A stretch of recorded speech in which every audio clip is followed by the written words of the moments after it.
Salam, salam damai sejahtera bagi kita semua. Kita berjumpa kembali di dalam pertemuan ibadah kita pada kesempatan ini. Dan sebelumnya mari kita berdoa. Segala puji syukur, hormat, kemuliaan bagi Tuhan Yesus Kristus yang oleh anugerah dan kasih setiamu kepada kami sehingga kami kembali beribadah kepada Tuhan, menaikkan pujian dan sembah kami. Terlebih Tuhan, saat ini kami mau mendengarkan firman-Mu.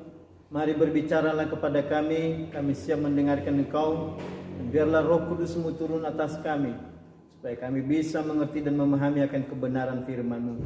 Urapi kami Tuhan dengan kuasa Roh Kudus-Mu. Di dalam nama Tuhan Yesus Kristus kami berdoa. Amin.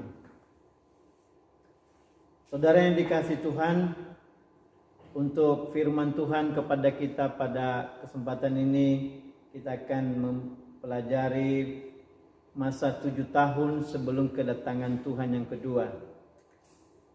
Kita baca di dalam 1 Tesalonika pasal 5 ayat 1. Tetapi tentang zaman dan masa, saudara-saudara tidak perlu dituliskan kepadamu. Sekali lagi, tetapi tentang zaman dan masa, saudara-saudara tidak perlu dituliskan kepadamu.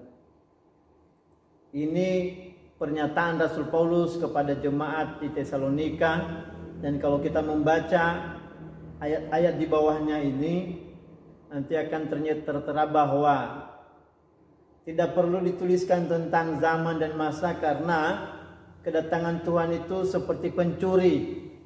Tetapi itu hanya berlaku bagi orang-orang yang hidup di dalam kegelapan, bagi orang-orang yang hidup di dalam kegelapan dunia ini. Tetapi bagi kita, anak-anak terang, anak-anak siang, kedatangan Tuhan seperti pencuri tidak akan berlaku. Nah, ayat ini ada 2 kata yang penting, yaitu zaman dan masa. Kalau kita membaca di dalam bahasa Inggrisnya, but of the times and the seasons, brethren, ye have no need that I write unto you. Tentang zaman dan masa, kalau dalam bahasa Inggris, times and the season. Ini kata penting yang akan kita pelajari, dan minggu yang lalu kita juga sudah membahas bahwa zaman dan masa berbicara tentang kronos dan kairos. Zaman atau times dalam bahasa Yunani kronos, sedangkan masa dalam bahasa Inggris seasons atau kairos dalam bahasa Yunani.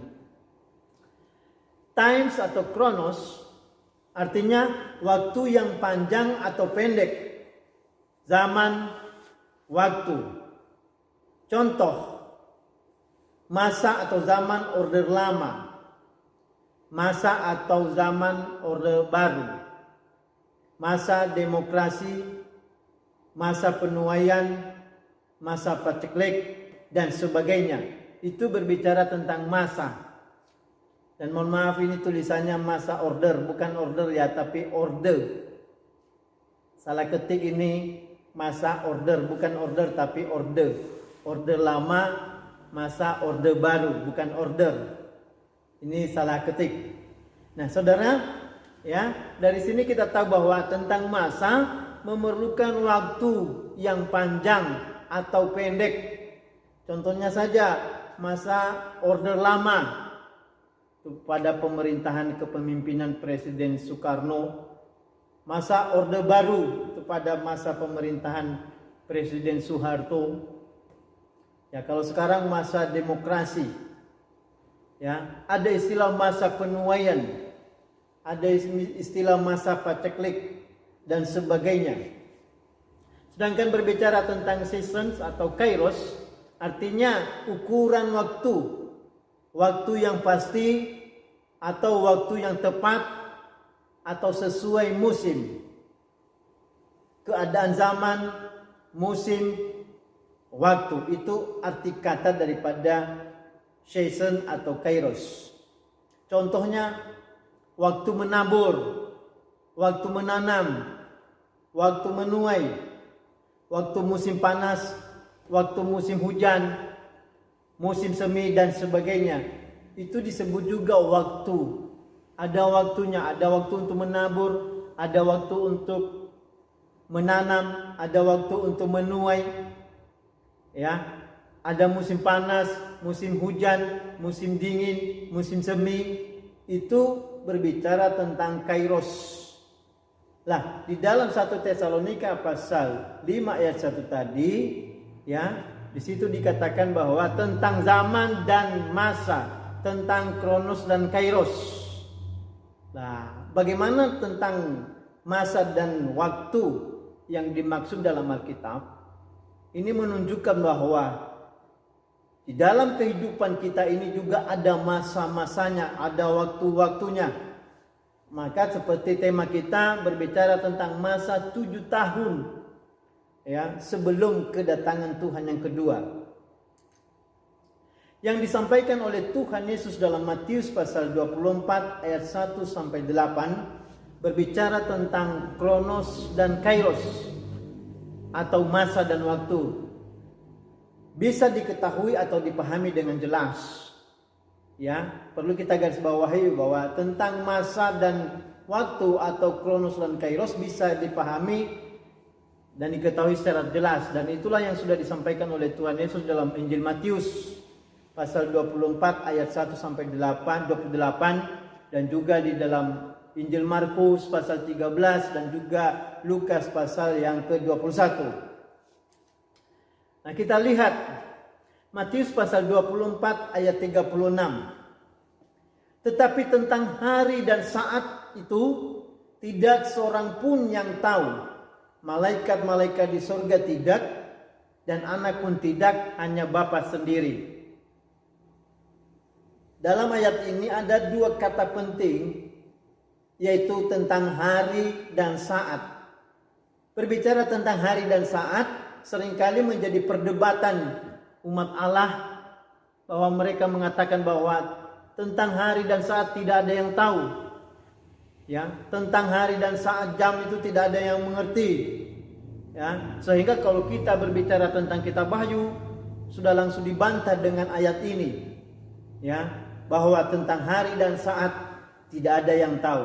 Memang betul, ya, ini yang tidak bisa diketahui atau tidak dipahami siapapun saat ini. Kalau di dalam ayat ini termasuk Tuhan Yesus dan para malaikat, kecuali Bapa di surga. Nah, tetapi kalau kita melihat di dalam terjemahan bahasa Inggris, ya, but of the day and hour knoweth no man, no, not the angels of heaven, but my Father only. Nah, di ayat ini kalau terjemahan King James Version ini, ya, tidak ada kata, ya, a sons, ya, yang menunjuk kepada pribadi Tuhan Yesus, tetapi hanya kepada angels atau malaikat. Berarti yang tidak bisa mengerti, yang tidak memahami tentang hari dan saat itu hanya para malaikat dan manusia. Ya, kalau di dalam terjemahan ini, ya, terjemahan ini Tuhan Yesus tidak termasuk di dalamnya. Ya, saudara, sebenarnya Tuhan Yesus itu ya Allah sendiri. Allah sendiri yang telah turun ke dunia. Dia adalah Sang Firman, Firman yang telah menjadi manusia. Dia adalah Allah sendiri. Tuhan Yesus berkata, Bapa di dalam aku dan aku di dalam Bapa. Barang siapa telah melihat aku, ia telah melihat Bapa. Ya, berarti antara Bapa dan Tuhan Yesus adalah satu. Nah, di dalam ayat bahasa Inggris ini tidak ada kata Tuhan Yesus yang menuju kepada kata Tuhan Yesus, tapi hanya not the angels of heaven. Ya, no man, no, not the angels of heaven. Nah, saudara, tentang hari dan saat memang sama sekali tidak ada yang tahu sampai sekarang pun. Tetapi kalau sudah mendekati saatnya nanti, saya yakin bahwa sama seperti pada zaman Nuh, ketika Tuhan akan menghukum bumi dengan air bah, maka Nuh diperintahkan untuk membangun bahtera.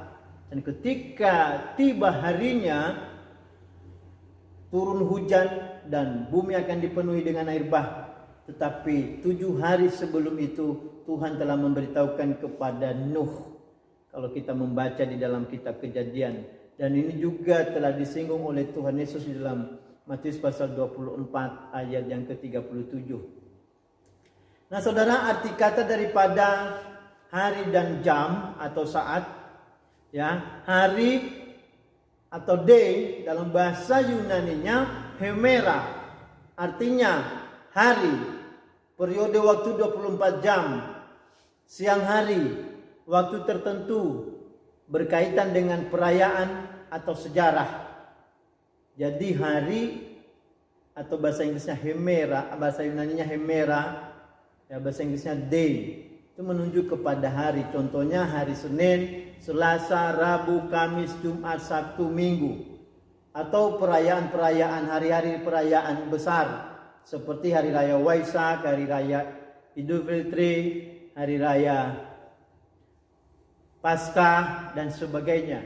Ya, di Indonesia saja banyak hari-hari, hari buruh, hari kemerdekaan, hari ibu, ya. Hari ibu, ada istilah hari ibu. Kalau hari bapak tidak ada, tapi hari ibu ada. Hari Valentine Day, ya. Nah, itu menunjuk kepada hari. Kalau dalam bahasa Yunaninya hemera. Sedangkan saat dalam bahasa Inggris hour, dalam bahasa Yunaninya hora, artinya jam atau waktu yang pendek sekali. Juga artinya adalah waktu tertentu, titik waktu, momen atau bagian ke-12 dari siang hari, dari terbit hingga terbenamnya matahari. Contoh sederhana saja, saat atau hour ini adalah jam 1, jam 2, jam 3, jam 4, atau jam 15, jam 16, jam 17, dan sebagainya. Ini menuju kepada jam. Nah, kalau kita berbicara tentang hari kedatangan Tuhan, ya, hari kedatangan Tuhan, hari dan jam, berarti hari Senin jam 12 siang. Itu tidak ada satupun yang tahu bahwa Tuhan datang hari ini dan tanggal sekian dan jam sekian. Tidak ada yang tahu. Itulah yang tertulis dalam Matius pasal 24 ayat yang ke-36. Jadi saudara-saudara, yang tidak diketahui, artinya yang tidak dapat diketahui saat ini adalah tentang hari atau hemera dan jam atau hora. Ya, tidak ada yang tahu. Dan memang hal ini belum ada satupun yang tahu di bumi ini. Jadi itu benar. Tetapi berbeda halnya dengan Kronos dan Kairos, yaitu masa dan waktu. Nah, saudara, kembali kita akan melihat di dalam Matius pasal 24 dan juga Markus pasal 13 dan Lukas pasal 21. Di situ tertera bahwa peristiwa-peristiwa yang akan terjadi pada masa sebelum kedatangan Tuhan, maka seperti yang minggu yang lalu kita sudah pelajari, yang pertama, bait Allah diruntuhkan.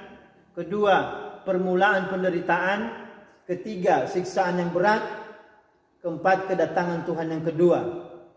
5, penghakiman yang terakhir. Ini semua tertulis di dalam Matius pasal 24 ayat yang ke-1 sampai ya pasal 25 ayat 31 sampai 46. Kalau minggu yang lalu kita sudah membahas tentang permulaan penderitaan, dan saat ini kita akan melihat ya poin kedua, yaitu masa siksaan yang berat seperti yang tertulis dalam Matius pasal 25 mulai dari ayat 15. Dan sekarang kita baca khusus ayat 15. Jadi apabila kamu melihat pembinasa keji berdiri di tempat kudus, menurut firman yang disampaikan oleh Nabi Daniel, para pembaca hendaklah memperhatikannya. Jadi saudara, untuk mengawali pembicaraan tentang masa siksaan yang berat, Tuhan Yesus ya mengingatkan kita para pembaca untuk memperhatikan yang disampaikan oleh Nabi Daniel. Nah, kita melihat apa yang disampaikan oleh Nabi Daniel. Daniel pasal 9 ayat 27. Raja itu akan membuat perjanjian itu menjadi berat bagi banyak orang selama 1 kali 7 masa. Pada pertengahan 7 masa itu, ia akan menghentikan korban sembelihan dan korban santapan. Dan di atas sayap kekejian akan datang yang membinasakan, sampai pemusnahan yang telah ditetapkan menimpa yang membinasakan itu. Nah, saudara, dari ayat ini kita akan mengambil satu poin, yaitu 1 kali 7 masa. Ya. Artinya apa? Menjelang kedatangan Tuhan ada 1 kali 7 masa atau 7 tahun. Ya, ada masa 7 tahun. Nah, pada pertengahan 7 tahun ini, ya, pembinasa keji atau si Dajjal, kalau bahasa kita Bayu disebut sebagai antikris itu, akan menghentikan korban sembelihan dan korban santapan. Ya, dan dia membuat perjanjian menjadi berat bagi banyak orang. Perjanjian apa? Ya, tentu ada perjanjian yang tidak bisa kita bahas saat ini. Nah, saudara yang dikasihi Tuhan, jadi di dalam mengawali siksaan yang berat, Tuhan Yesus Kristus menyampaikan bahwa kita harus memperhatikan apa yang sudah disampaikan oleh Nabi Daniel ini. Bahwa ada 7 masa, ada 7 tahun masa sebelum kedatangan Tuhan, ya, yang di tengah-tengah masa itu, ya, pada pertengahan 7 masa itu, antikris atau si Dajjal itu akan menghentikan korban sembelihan. Kita lihat, ya, masa 7 tahun pertama menjelang kedatangan Tuhan, yang kedua ada masa 7 tahun. Masa ini disebut 7 tahun masa kelaparan besar, yaitu penggenapan kitab Wahyu pasal 1 sampai pasal 19. Dan ini yang diungkap oleh hambanya Romo Paulus Tribrata dalam pengungkapan dasar kitab Wahyu. Jadi masa 7 tahun ini di dalam pengajaran kitab Wahyu disebut dengan masa kelaparan besar. Ya, masa kelaparan besar. Dan ini merupakan penggenapan kitab Wahyu. Yang ketiga, pada pertengahan 7 tahun ini, ya, 3,5 tahun ditambah 3,5 tahun, pada pertengahannya muncul pembinasa keji, yaitu antikris atau si Dajjal. Pada 3,5 tahun terakhir muncul pembinasa keji, seperti yang tertulis dalam Wahyu pasal 13. Pembinasa keji menghentikan segala korban sembelihan dan korban santapan. Ini berbicara tentang larangan untuk beribadah. Ya, larangan untuk beribadah. Dia menghentikan segala korban sembelihan dan korban santapan. Pada masa itu nanti ada siksaan yang berat bagi seluruh umat manusia, termasuk umat Allah tidak dapat beribadah. Kalau sekarang kita masih bisa beribadah di rumah masing-masing. Ya, tetapi nanti kalau sudah tiba saatnya, ya, maka itu semua akan dihentikan. Tidak ada satupun orang yang bisa beribadah kepada Allah. Pembinasa keji berjaya mewujudkan New World Order atau NWO. Ya, ada rencana kuasa iblis dan konspirasinya mewujudkan satu tatanan dunia baru yang disebut dengan New World Order.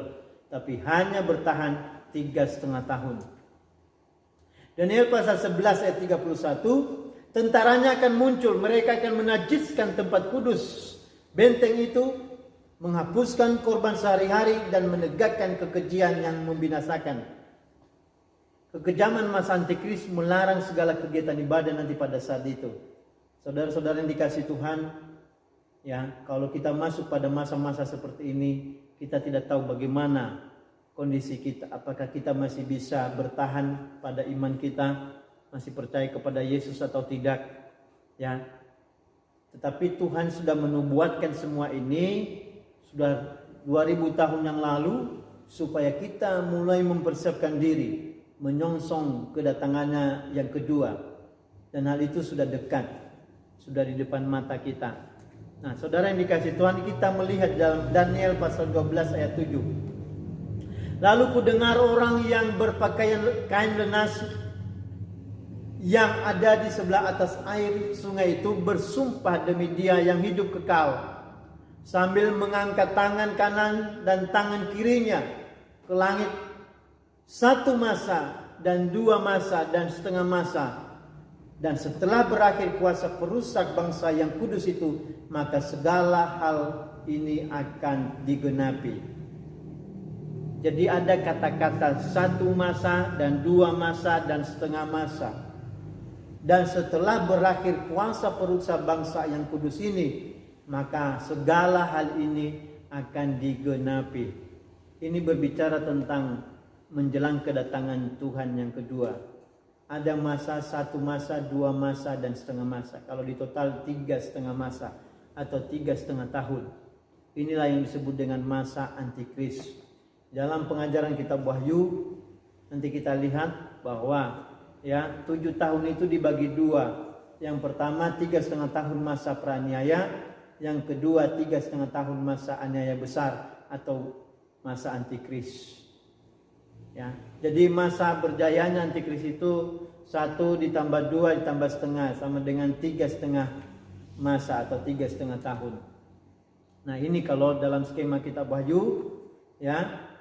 Kalau dalam skema kitab Wahyu, sini ada juga istilah 7 tahun panen raya, dan setelah itu masuk kepada 7 tahun kegenapan kitab Wahyu. Seperti yang kita baca di dalam Daniel pasal 9 ayat yang ke-27 tadi. Jadi kitab Wahyu itu digenapi dalam kurun waktu 7 tahun menjelang kedatangan Tuhan. Ya. Sehingga dibagi dalam 2 bagian. 3,5 tahun masa peraniaya, ya, terdiri dari Wahyu pasal 1 sampai pasal 12.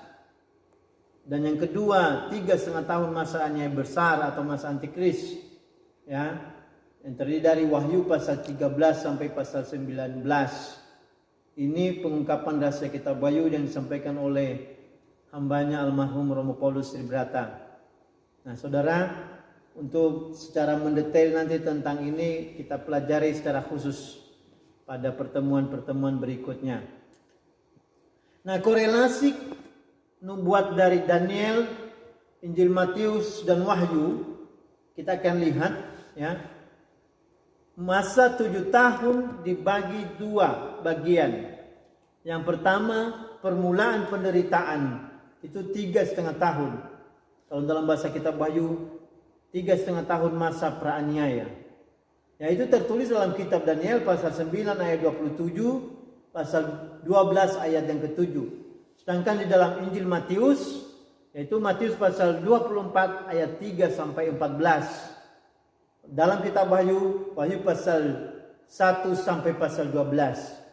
Sedangkan yang kedua, siksaan yang berat atau masa antikris 3,5 tahun. Ya, kalau dalam kitab Daniel pasal 9 ayat 27, pasal 11 ayat 31 dan 36, dan juga pasal 12 ayat 7 dan 11. Sedangkan dalam Injil Matius pasal 24 ayat 15 sampai 28, Wahyu pasal 13 sampai pasal 19. Jadi ini korelasi ayatnya, ya, tentang masa 7 tahun yang dibagi menjadi 2 antara kitab Daniel, Injil Matius dan kitab Wahyu. Jadi kedatangan Tuhan yang kedua, setelah berakhirnya masa 7 tahun, baru Tuhan datang yang kedua.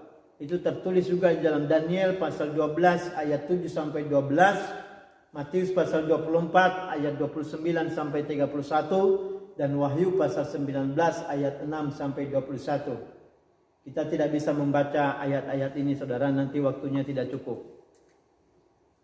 Nah, kita lihat, ya, Matius pasal 24 ayat yang ke-37 sampai ke-39, ya. Keadaan manusia akhir zaman seperti pada zaman Nuh. Mereka tidak tahu apa-apa, hidup dalam hawa nafsu daging. Yang kita baca di ayat yang ke-37, sebab sebagaimana halnya pada zaman Nuh, demikian pula halnya kelak pada kedatangan anak manusia. Sebab sebagaimana mereka pada zaman sebelum air bah itu makan dan minum, kawin dan mengawinkan, sampai kepada hari Nuh masuk ke dalam bahtera.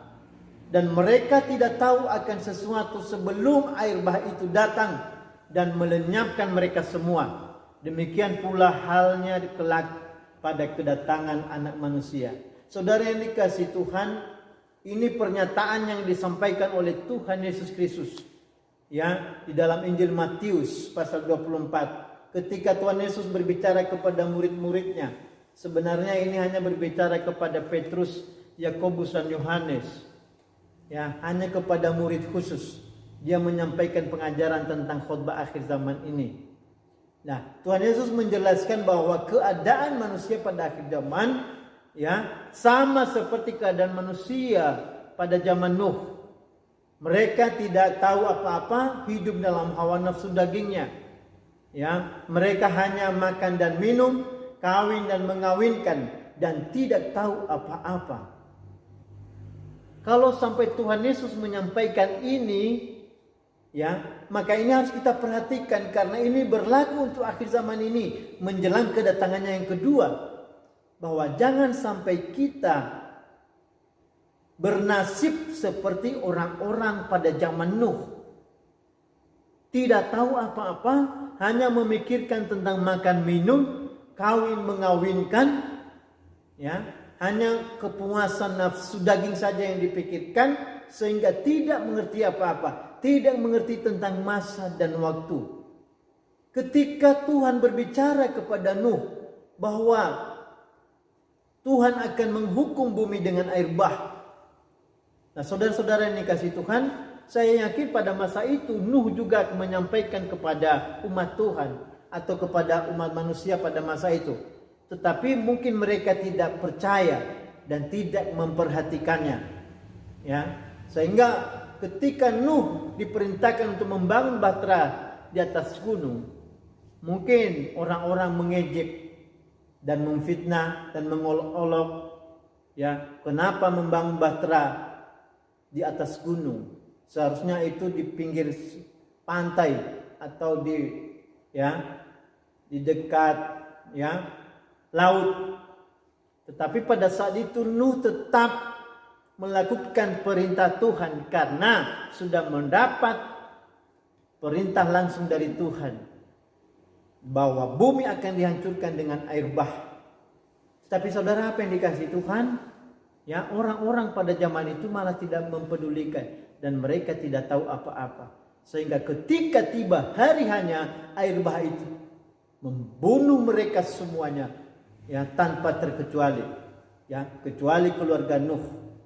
Nuh, istri dan anak-anaknya. Jumlah mereka 8 orang. Nah, saudara yang dikasihi Tuhan, kalau sampai Tuhan Yesus berkata sebagaimana halnya pada zaman Nuh, demikian pula halnya kelak pada zaman kedatangan anak manusia, maka yang perlu kita perhatikan, jangan sampai kita menjadi seperti orang pada zaman Nuh yang hanya memikirkan makan minum, kawin mengawinkan, dan tidak tahu apa-apa. Tetapi biarlah kita menjadi seperti Nuh yang mengerti masa, mengerti kehendak Tuhan, mengerti waktu. Sehingga kalau kita membaca di dalam Kejadian bahwa Tuhan berfirman kepada Nuh, 7 hari lagi aku akan mencurahkan hujan dari langit dan memenuhi bumi ini dengan air. 7 hari lagi, artinya apa? Tuhan menyampaikan kepada Nuh tentang waktunya secara tepat, yaitu 7 hari lagi. Nah, hendaklah kita menjadi seperti Nuh. Kita bisa memahami tentang masa dan waktu, dan nanti pada saatnya Tuhan juga bisa menyampaikan kepada mempelainya tentang waktu kedatangannya yang sesungguhnya. Nah, saudara yang dikasihi Tuhan, ya, apa yang harus kita lakukan saat ini? Apa yang harus kita lakukan saat ini? Ya, seiring dengan kita belajar, ya, memahami tentang masa dan waktu dan apa yang sedang kita alami saat-saat ini. Ya, saudara, ya, Tuhan Yesus juga berpesan bahwa kita harus berjaga-jaga dan berdoa. Kita harus berjaga-jaga dan berdoa. Ya, Matius pasal Markus pasal 14 ayat yang ke-38. Berjaga-jagalah dan berdoalah supaya kamu jangan jatuh ke dalam pencobaan. Roh memang penurut, tetapi daging lemah.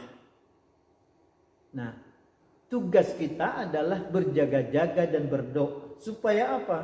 Supaya jangan jatuh ke dalam pencobaan. Memang kita pasti menghadapi pencobaan. Selama kita berada di bumi ini, kita senantiasa diperhadapkan kepada berbagai macam pencobaan. Tetapi jangan sampai jatuh. Jatuh tergeletak dan tidak bisa bangun. Oleh karena itu kita harus tetap berjaga-jaga dan berdoa. Berjaga-jaga dan berdoa. Memang roh memang penurut, tetapi daging lemah. Nah, artinya apa? Kadangkala roh kita ini ingin menyembah Tuhan, ingin berdoa, tetapi fisik kita lemah. Ada rasa ngantuk, capek, lelah. Ya, mau berdoa tidak jadi karena ngantuk, tertidur. Mau mendengar firman tidak jadi karena tertidur, ngantuk-ngantuk.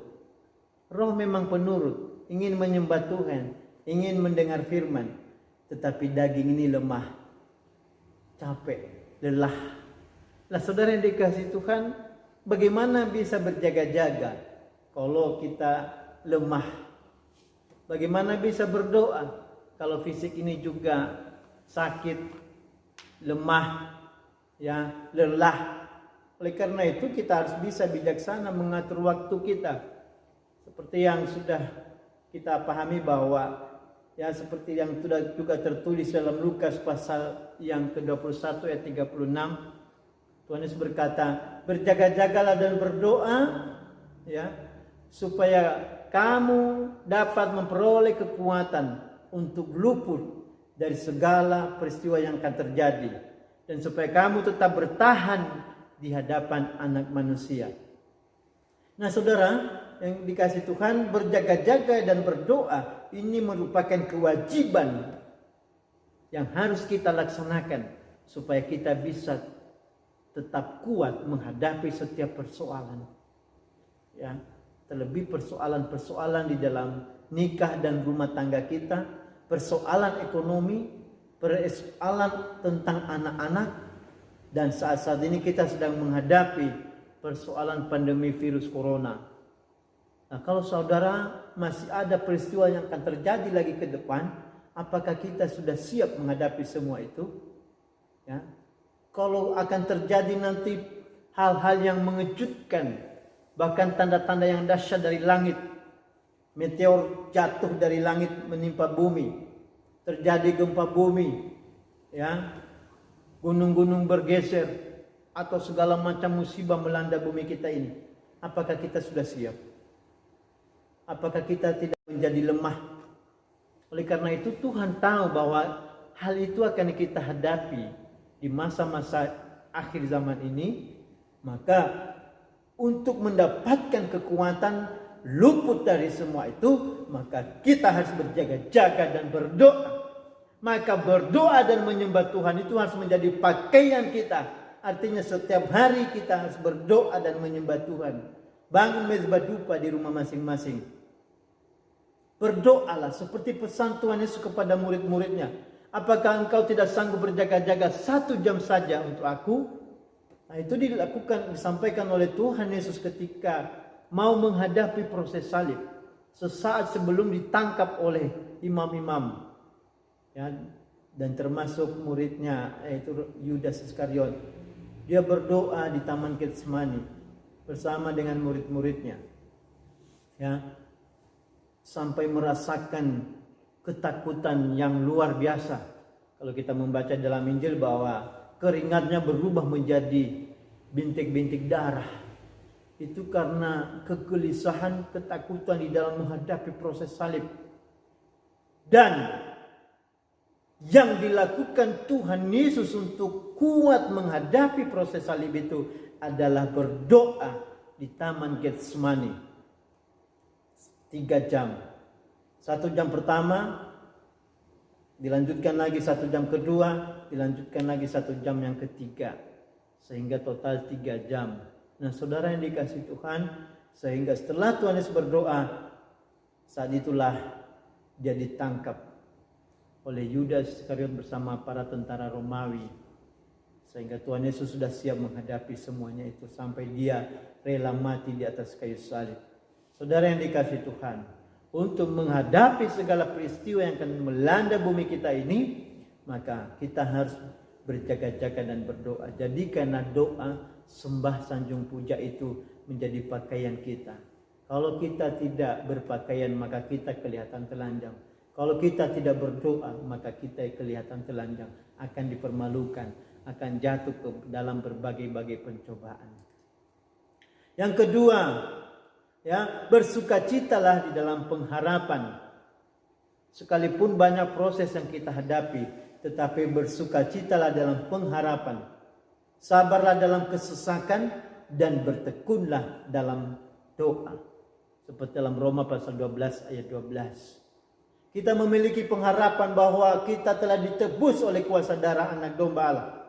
Maka kita dijadikan menjadi milik kekasihnya. Menjadi mempelai wanitanya. Yang nanti akan berdiri di hadapannya tanpa cacat dan celah. Dan kita hidup bersama dengan Tuhan dalam kekekalan. Memperoleh hidup yang kekal. Masuk Yerusalem baru. Nah saudara yang dikasih Tuhan, itu pengharapan kita. Bagi saudara-saudara kita, bagi kita yang diizinkan oleh Tuhan mati sebelum kedatangan Tuhan, maka kita punya pengharapan. Pada saat kedatangannya nanti yang kedua, kita akan dibangkitkan dalam tubuh kebangkitan. Sedangkan kita yang masih hidup sampai Tuhan datang yang kedua, ya, ketika Tuhan datang nanti yang kedua, maka kita akan diubahkan dalam sekejap mata.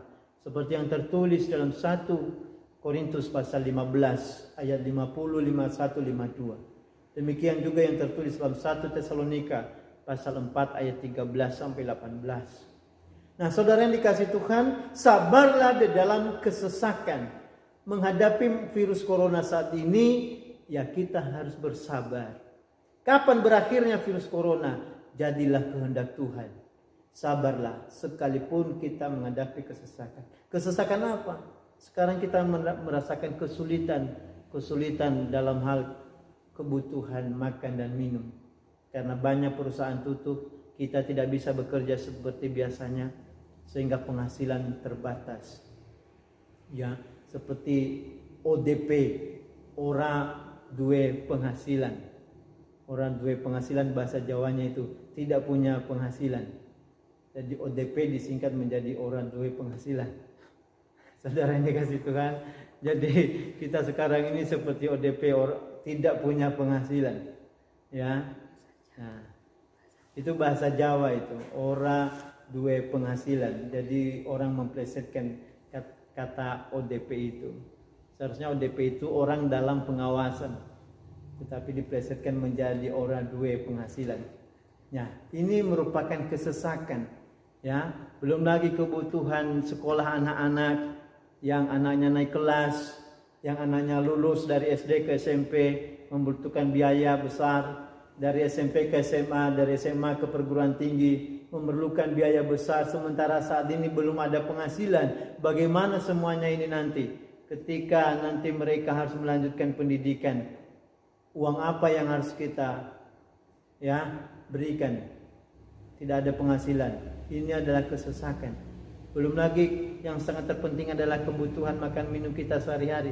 Kita semua ada di rumah. Semua anggota keluarga sudah berkumpul di rumah. Pekerjaannya setiap hari tinggal makan dan minum.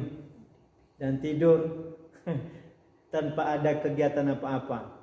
Ini merupakan kesesakan. Tetapi yakinlah bahwa apabila kita bertekun di dalam doa, maka Tuhan akan menyatakan kuasa dan mujizatnya. Allahku akan menyediakan seluruh kebutuhanmu. Asalkan kita berdoa dan menyembah Dia, maka kita yakin bahwa Tuhan memenuhi segala kebutuhan kita. Jadi percayalah kepada Tuhan Yesus Kristus. Ya, seperti dalam Kisah Para Rasul pasal 16 ayat 31. Jawab mereka, percayalah kepada Tuhan Yesus Kristus dan engkau akan selamat, engkau dan seisi rumahmu. Artinya apa, saudara? menghadapi masa-masa yang sukar dan sulit saat ini, kita akan diselamatkan. Dan juga seisi rumah kita akan diselamatkan. Artinya luput dari semua peristiwa itu apabila kita percaya sepenuhnya kepada Tuhan. Ya, percaya sepenuhnya kepada Tuhan. Maka seisi rumah tangga kita akan diselamatkan. Selamat dari segala musibah. Selamat dari segala wabah virus corona saat ini. Selamat dari segala penderitaan. Dan selamat dari segala peristiwa yang akan melanda bumi ini. Jadi saudara yang dikasihi Tuhan, bertekunlah di dalam doa dan sembah kepada Tuhan. Karena jadikanlah doa dan sembah itu menjadi pakaian kita sehari-hari. Supaya nyata kuasa dan kemuliaan Tuhan atas kita. Tuhan Yesus Kristus memberkati kita semua. Amin. Kita akan masuk dalam perjamuan kudus. Saya mohon saudara-saudara mempersiapkan perjamuan kudus.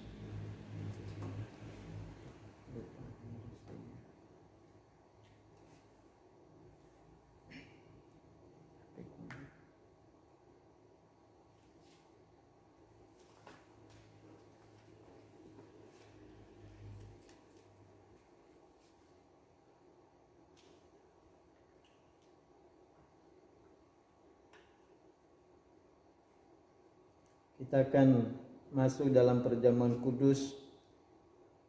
Saya persilakan Bapak Ibu untuk mempersiapkan roti dan anggur.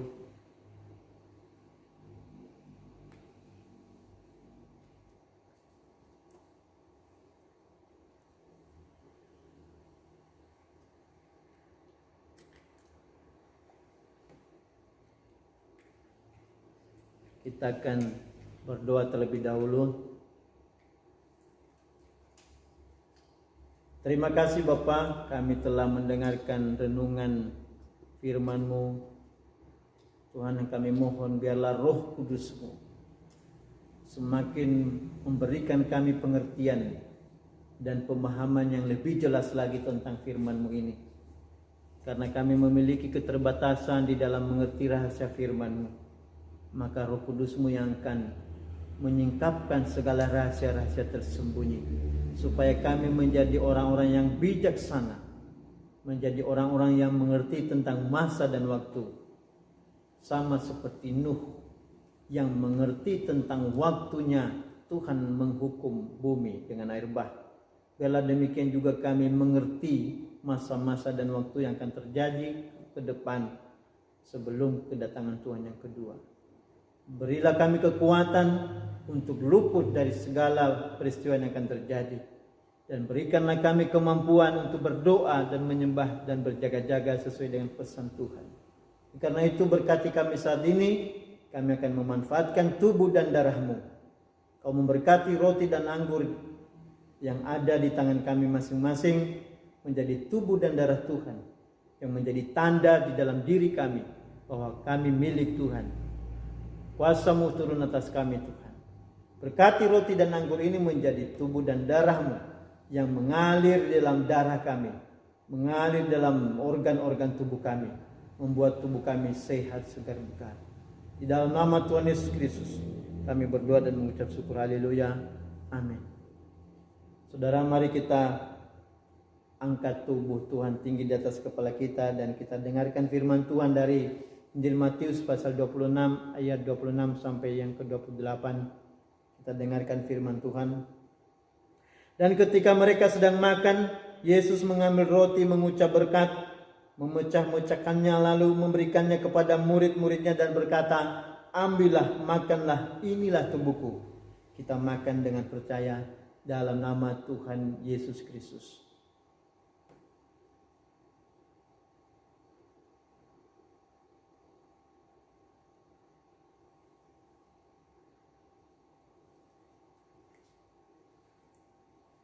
Haleluya. Terima kasih Tuhan. Mari kita angkat cawan Tuhan tinggi di atas kepala kita dan dengarkan firman Tuhan. Sesudah itu ia mengambil cawan, mengucap syukur lalu memberikannya kepada mereka dan berkata, "Minumlah kamu semua dari cawan ini, sebab inilah darahku, darah perjanjian yang ditumpahkan bagi banyak orang untuk pengampunan dosa." Dalam nama Tuhan Yesus Kristus.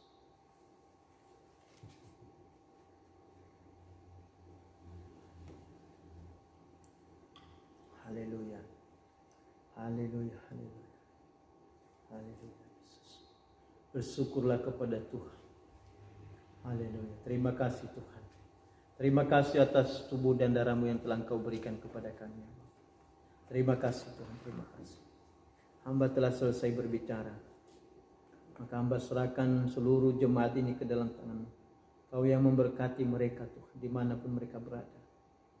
Biarlah Engkau senantiasa hadir dalam rumah tangga mereka, hadir dalam diri mereka masing-masing. Apa yang menjadi beban dan pergumulan hidup seluruh umat-Mu saat ini Tuhan, Kau tahu dan Kau lihat semuanya itu. Maka kami yakin dan percaya Kau sudah memberkati umat-Mu saat ini. Kau sudah mencukupi seluruh kebutuhan mereka. Kau memberikan semua kepada mereka apa yang mereka perlukan. Kebutuhan makan dan minum mereka telah Kau limpahkan bagi mereka. Dan apa saja yang mereka perlukan dalam waktu dekat dan Kau sudah sediakan bagi mereka. Kau memberikan mereka damai dan sejahtera dan kekuatan yang bersumber dari kuasa Roh Kudus, supaya tetap kuat dalam menghadapi segala peristiwa yang terjadi di bumi ini. Tuhan, biarlah kuasa firman-Mu dan perjamuan suci yang telah kami gunakan saat ini menjadi kekuatan baru bagi kami. Dan Kau mengampuni segala dosa dan kesalahan kami, supaya kami menjadi milik-Mu kekal sampai selama-lamanya. Berkati umat-Mu ini ya Tuhan. Berkati mereka dalam damai dan sejahtera. Saudara yang kasih Tuhan, terimalah berkat Tuhan.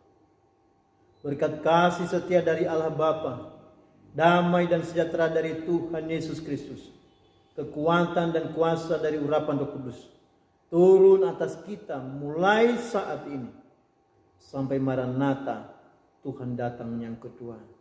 Haleluya, haleluya. Amin. Tuhan Yesus memberkati.